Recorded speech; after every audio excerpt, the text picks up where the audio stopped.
Hi friends এবং আমার ছোট ভাই ও বোনেরা, তোমরা যারা ডি ফার্মা ও বি ফার্মাসিতে অ্যাডমিশন নিয়েছো, তোমাদের সকলের মনে একটাই চিন্তা যে পিসিআই থেকে 20/11/2024 যে নোটিফিকেশনটি এসেছে, তার মধ্যে আছে যে আবার নাম্বারটি জেনারেট করতে হবে এইচপিআর পোর্টালে।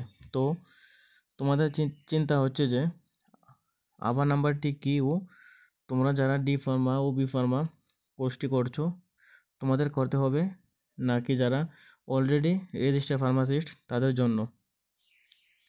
তো তোমাদের কনফিউশনটি আজকে এই ভিডিওর মাধ্যমে ক্লিয়ার করব। তো তোমরা যারা আজকে প্রথম আমার ভিডিও দেখছো, তো তোমরা অবশ্যই আমার চ্যানেলটিকে সাবস্ক্রাইব করে দেবে। তো চলো দেরি না করে শুরু করি। আবার নাম্বার যা হলো Ayushman Bharat health account number, যেটি আমাদের ইন্টিগ্রেট করতে হবে এইচপিআর পোর্টালের মধ্যে, অর্থাৎ হেলথ কেয়ার প্রফেশনাল রেজিস্ট্রির মধ্যে।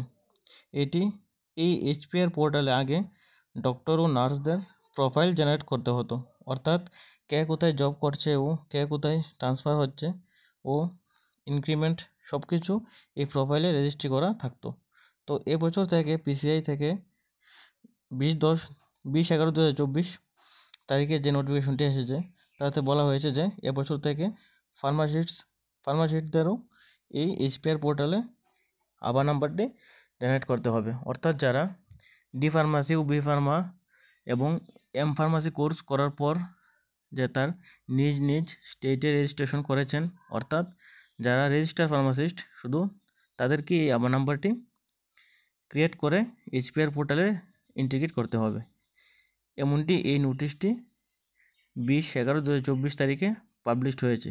তো এই তারিখ থেকে 45 দিনের মধ্যে। তো তোমরা যারা এবছর ডি ফার্মা, বি ফার্মা ও এম ফার্মাসি কোর্স করছো, তো এটি তোমাদের জন্য নয়, তবে তোমাদেরও করতে হবে যখন তোমরাও কোর্সটি শেষ করার পর নিজ নিজ স্টেটে রেজিস্ট্রেশন নিয়ে নেবে।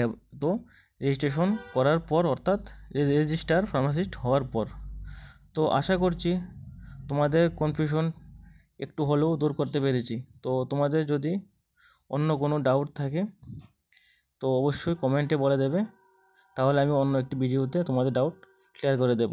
তো যদি আমার এই ভিডিওটি ভালো লাগে থাকে তো অবশ্যই চ্যানেলটিকে সাবস্ক্রাইব করে দেবে, ও এরকম আরও নতুন নতুন আপডেট পেতে ও ফার্মাসি কোর্স নিয়ে, ফার্মাসি বিষয় নিয়ে যে কোনো কিছু জানতে হলে আমার এই চ্যানেলটিকে সাবস্ক্রাইব করে বেল আইকনে ক্লিক করে পাশে থাকবে।